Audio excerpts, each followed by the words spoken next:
Hey everybody, it's Rebecca Mara, and I want to talk today about purpose because I get so many people asking how to discover their purpose when they're feeling pretty lost. Like the people that want to find their purpose tend to feel like their job isn't very fulfilling, that maybe they're not in the right schooling they want to be in, or there's stagnation in their relationships.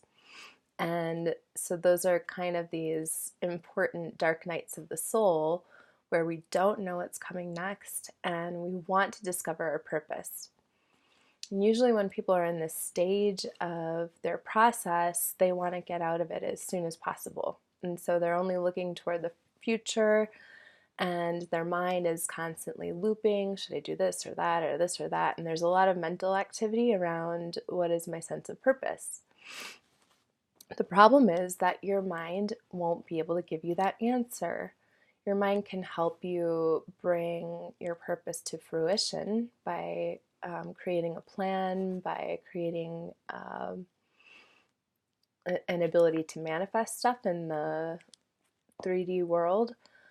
But the true purpose can only be discovered from your heart and soul.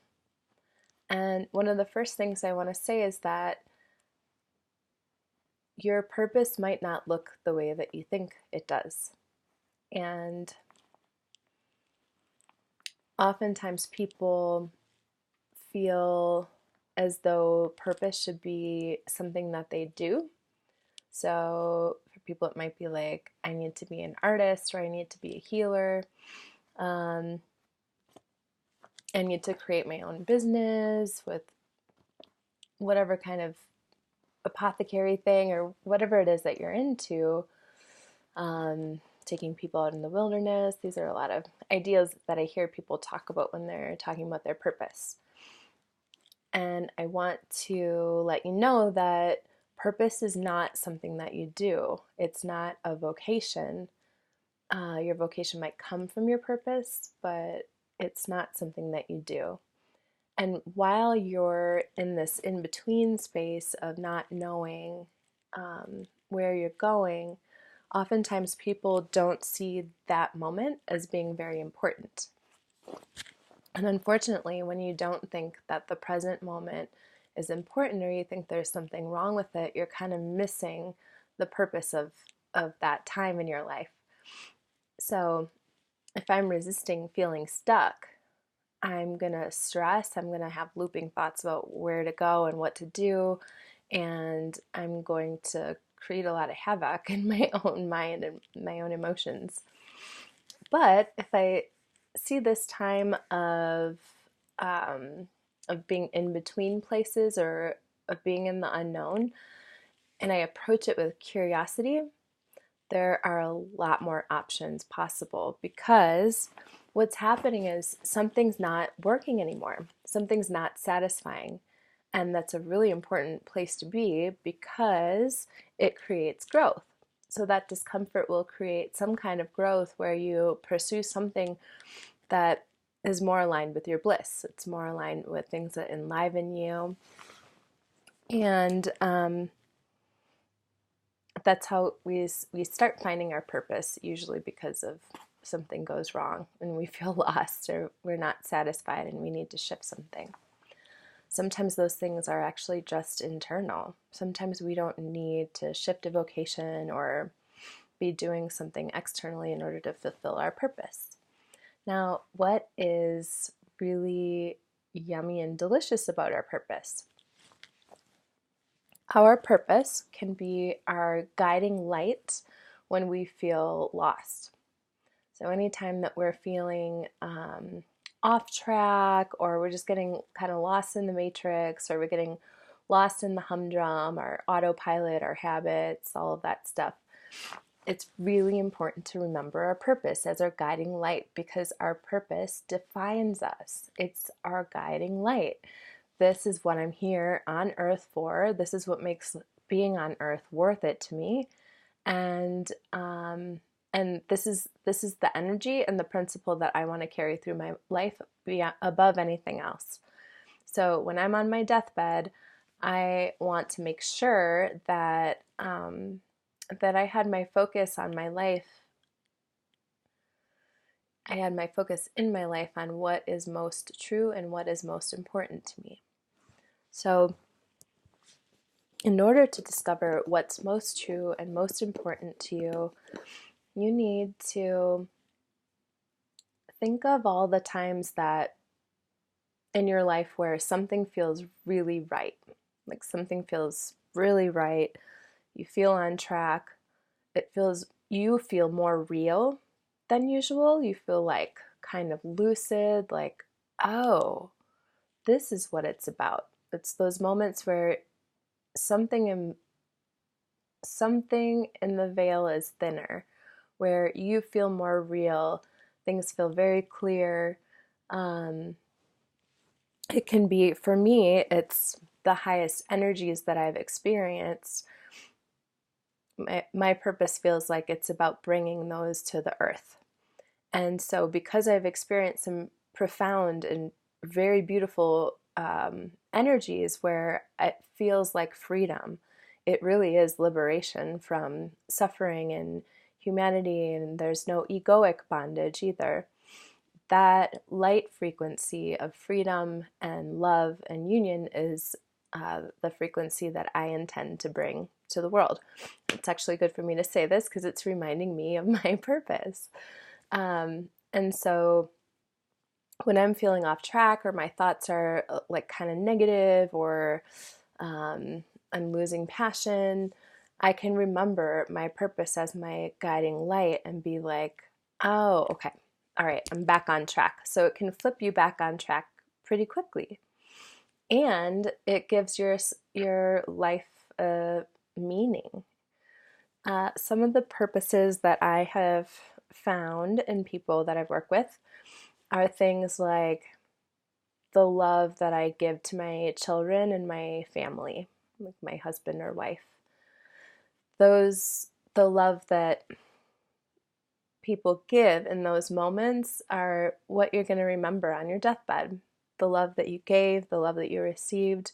There's a certain quality of home for some people, a sense of belonging, a sense of caring for others that makes you feel really real. It makes you feel like you're really in flow with what's true and what's important.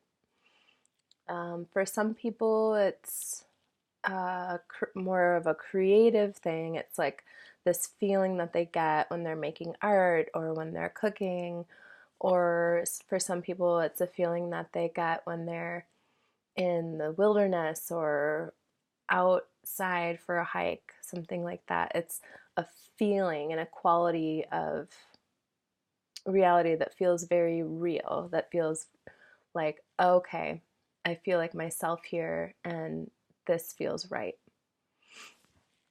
Um, I don't think that people's purpose is something that happens on vacation. I don't think anyone's purpose is to be in Mexico or Guatemala on a beach, just living there and having Mai Tais all day. I think that what you experience on a vacation could point to what's important to you. And it could point you toward what you feel like when you really feel like yourself, when there's nothing that you have to do, there's no way that you have to be because you're on vacation. So you have all this freedom to just be who you are and what you are and be with nature, and that can really help people feel like they're on track, like they can create clarity about what your purpose is because of you can see clearly, right? When you don't have all this stuff to do and you don't have anything you have to be, you're just there to enjoy. So that can definitely show you what your purpose is. I would also say that oftentimes our purpose comes from our deepest wounds. Everybody has like at least one main wound. It's kind of like 1 to 3 main wounds is what I tend to find. And because for me, for example, I grew up feeling really unworthy and like I was bad and that everything was wrong with me. And there was no sense of me having importance in the world at all. And so my purpose in my work when I first birthed Somadi came from I wanted to show everybody how precious they were. I wanted to show them what their sacredness felt like and what it felt like for them to know that they were divine. And so that's been a cornerstone of my work from the very beginning, because it's beautiful to me to create that and to offer that for other people. And in doing so, I am also receiving that energy and that truth that we are all divine. So it's important to know that your purpose doesn't really look like the way that our society thinks it should look. I see a lot of like, how to find your purpose. What is my purpose? And people feel a lot of pressure around finding this thing, but it's not a thing. It's an energy and it's a feeling. And it's so important to know that it's a certain state of being. Purpose is being aligned with a certain vibration, a certain state of being that is your highest truth, and letting that move through you. So purpose is not a doing, it's a state. Being aligned with purpose is a state of being. And from there, you can create by using your mind, by creating a business, creating plans, whatever it is. But your purpose comes from your heart and your soul and your direct knowing. And if you feel lost and you don't know what your purpose is and you can't think of anything, I would say that maybe this is the time that your purpose is to be right where you are and to heal, to spend time taking care of yourself, spend time getting to know yourself, spend time loving yourself. What does that even feel like? Spend time figuring out what it feels like to be safe. Spend time learning how to listen, like really deeply listening to yourself and listening to the world and getting your guidance from there instead of having darting thoughts looking all over the place from a scarcity standpoint. Instead, you can learn how to be curious. You can learn how to listen, and that is a state of trust. And when you learn how to listen, you're open to a much, much greater field. So you have so much more information available to you that maybe you didn't think of before. And then you'll start getting your answers. So you can learn to trust that purpose also might be something that's constantly evolving. Maybe right now your purpose is to heal or to learn self-love or to learn how to listen or to learn how to get out of your head.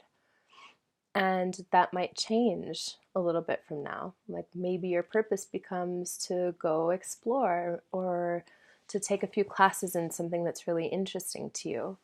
So one important thing is that following your purpose is an act of trust. And it's an act of learning how to listen to the highest truth and to really listen to yourself. And it doesn't have to be hard. In fact, the harder you make it, the harder it will be to find it. But let it be a beautiful process. It is a beautiful process because your life is a beautiful process, and you can make it an artwork. You can make it something glorious. So don't be afraid to take the time to listen, to discover who you are and what lights you up and what makes you happy. Okay, I hope this was helpful, and I'm sending you all hugs. Bye.